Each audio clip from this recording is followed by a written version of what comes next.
कोट गुलाम मोहम्मद जी civil अस्पताल में डॉक्टरनि जा ढंगी रवैये, सिविल अस्पताल में एम्बुलेंस न हुजण, सिविल अस्पताल जे ईंदड़ फंडनि में करप्शन खिलाफ सिविल सोसाइटी जे फजल ख़ास खेली, डॉक्टर नूर मोहम्मद ख़ास खेली, पहलाज कोहली, जाहिद ख़ास खेली समेत मुख्तियार खोसो, मोहसिन खोसो, एहसन खोसो समेत केतरनि शहरनि ॻोठाणनि एहतजाज कंदे मुज़ाहिरो कयो। सिविल अस्पताल ख़िलाफ़ नारेबाज़ी करे आला इख्तियारनि खां नोटिस वठण जी घुर कई, न त ॿी सूरत में एहतजाज जो दाइरो वसी कयो वेंदो। बार को गरीब माण्हू खणियो थो अचे हिते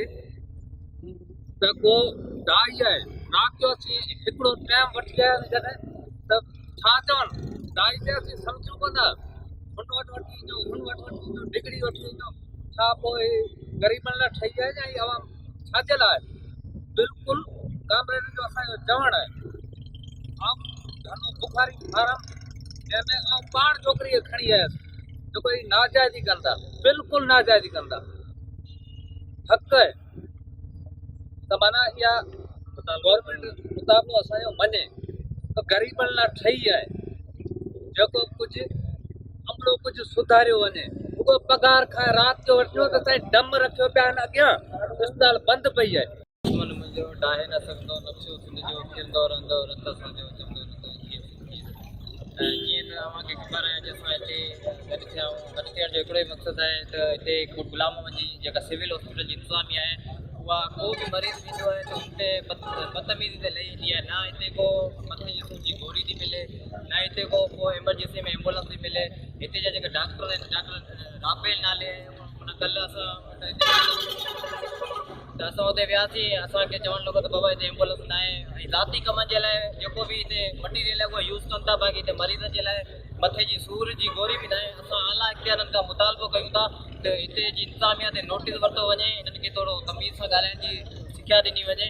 कोई इंतज़ाम कोन्हे राति जो जेको मरीज़ अचनि था हुते डॉक्टर ॾिसनि ई कोन था मोबाइल में लॻाए पिया अचनि था छोकिरा अचनि था जेको ॾिसी हुननि जो को बि इलाजु नथा करनि हिकिड़ो ॾींहुं हिते एक्सीडेंट थियो राति जो हुतां खणाए वियुसि माण्हू हुतां जेको आहे डॉक्टरनि खे पोइ चई हुनखे हिते आंदो वियो तॾहिं बि हुनखे रेफर कयो वियो हींअर बि गाॾी जेको आहे 2 महीननि खां ख़राबु पई आहे गाॾी बि चवनि था रिपेयरिंग करे को माण्हू राति जो एक्सीडेंट थी वञे थो पोइ माण्हू छा में खणी सघंदा आहिनि इनजे करे जो असां एहतिजाज करे रहिया आहियूं त कुझु सिविल अस्पताल कोट गुलाम में कुझु इंतज़ाम कयो वञे शइ सिविल हॉस्पिटल कोट गुलाम जे ख़िलाफ़ जंहिंमें को बि सहूलियत मौजूदु न आहे न सफ़ाई जी न सुथराई जी न ऐं अमले जी राति जो कई डॉक्टर गैरहाज़ुर हूंदा आहिनि अमलो पूरो गैरहाज़ुर हूंदो आहे गाॾी जी बि सहूलियत मौजूदु न आहे जी त को असांजो एक्सीडेंट वग़ैरह थी वञे राति जो पेशेंट डॉक्टर खे चओ त डॉक्टर चए थो गाॾी ख़राबु पई आहे न गाॾी रिपेयरिंग कई थी वञे न अमले ते अमलो 2 कलाक जी यूज़ कंदो आहे पंहिंजी कंहिं मरीज़ खे ग़रीब हारियुनि माण्हुनि सां असां आला इख्तियारनि खां इहो घुर कयूं था त इंतिज़ामिया ख़िलाफ़ एक्शन खयो वञे ऐं हिते को इंतिज़ामिया